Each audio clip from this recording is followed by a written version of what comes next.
ഭയങ്കാവ് ഭഗവതി ക്ഷേത്രം ഐതിഹ്യവും പാരമ്പര്യവും. വിശ്വാസത്തിന്റെയും പാരമ്പര്യത്തിന്റെയും പ്രകൃതി സൗന്ദര്യത്തിന്റെയും അപൂർവ സംഗമം. ഒരു നാടിന്റെ മുഴുവൻ ഭയങ്ങളും അകറ്റി ഭക്തർക്ക് തണലായി മാറുന്ന ഒരു പുണ്യസങ്കേതം. അതാണ് മലപ്പുറം ജില്ലയിലെ പ്രശസ്തമായ ഭയങ്കാവ് ഭഗവതി ക്ഷേത്രം. മിഥുനമാസത്തിലെ ഉത്രം നാളിൽ ഭയങ്കാവിലമ്മയുടെ പ്രതിഷ്ഠാദിനാഘോഷങ്ങൾ ഭക്തി നിർഭരമായ ചടങ്ങുകളോടെയാണ് നടന്നത്. പുലർച്ചെ 5 മണിക്ക് ഗണപതി ഹോമത്തോടെ തുടങ്ങി. നവകം, പഞ്ചഗവ്യം, ചാന്താട്ടം തുടങ്ങിയ വിശേഷാൽ പൂജകളാൽ ക്ഷേത്രാങ്കണം ധന്യമായി. 5000-ലേറെ ഭക്തരാണ് അന്നേ ദിവസം പ്രസാദൂട്ടിൽ പങ്കുചേർന്നത്.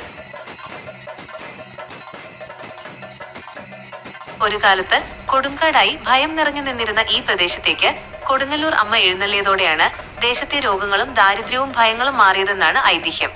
അങ്ങനെയാണ് അമ്മ ഭയങ്കാവിലമ്മയായി മാറിയത്. ക്ഷേത്രത്തിലെ പ്രധാന പ്രതിഷ്ഠ ഭദ്രകാളിയാണ്. കൊടുങ്ങല്ലൂർ അമ്മ തന്നെയാണ് ഇവിടെ വാഴുന്നതെന്ന് മേൽശാന്തി നീലമന മനോജ് എമ്പ്രാന്തിരി വ്യക്തമാക്കുന്നു.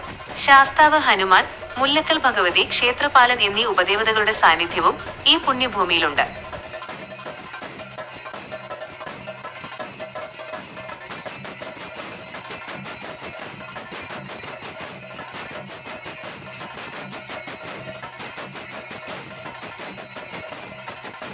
കൊടുങ്ങല്ലൂർ അമ്മ ഇവിടെ എത്തിയതിന് പിന്നിൽ 4 നൂറ്റാണ്ടുകളുടെ പഴക്കമുള്ള മനോഹരമായൊരു ഐതിഹ്യമുണ്ട്.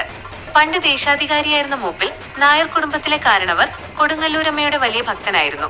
പ്രായാധിക്യം കാരണം ഇനി വരാൻ കഴിയില്ലെന്ന് സങ്കടപ്പെട്ട ഭക്തന്റെ പ്രാർത്ഥന കേട്ട് അമ്മ കൂടെ ഇറങ്ങി. യാത്രയ്ക്കൊടുവിൽ പന എന്ന സ്ഥലത്തും പിന്നീട് തറവാടിനടുത്തുള്ള കാട്ടിലും വിശ്രമിക്കാനായി അദ്ദേഹം തന്റെ ഓലക്കുട താഴെ വെച്ചു. എന്നാൽ പിന്നീട് കുട തിരികെയെടുക്കാൻ നോക്കിയപ്പോൾ അത് അവിടെ ഉറച്ചുപോയിരുന്നു. അന്ന് രാത്രി സ്വപ്നത്തിൽ പ്രത്യക്ഷപ്പെട്ട ദേവി താൻ അവിടെ തന്നെ കുടികൊള്ളാൻ ആഗ്രഹിക്കുന്നുവെന്ന് അരുളി ചെയ്തു. ഏകദേശം 700 വർഷങ്ങൾക്ക് മുൻപ് പണിതുയർത്തിയതാണ് ഇന്നത്തെ ഭയങ്കാവ് ക്ഷേത്രം.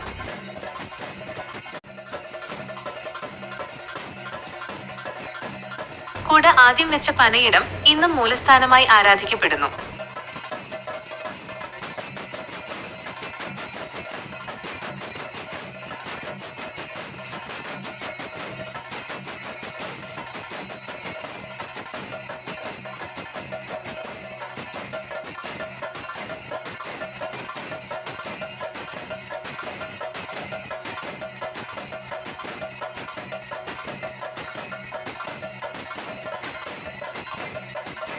ഭയങ്കാവിലെ ഏറ്റവും വലിയ ആകർഷണമാണ് കുംഭം 1 ആരംഭിക്കുന്ന തോൽപ്പാവക്കൂത്ത്.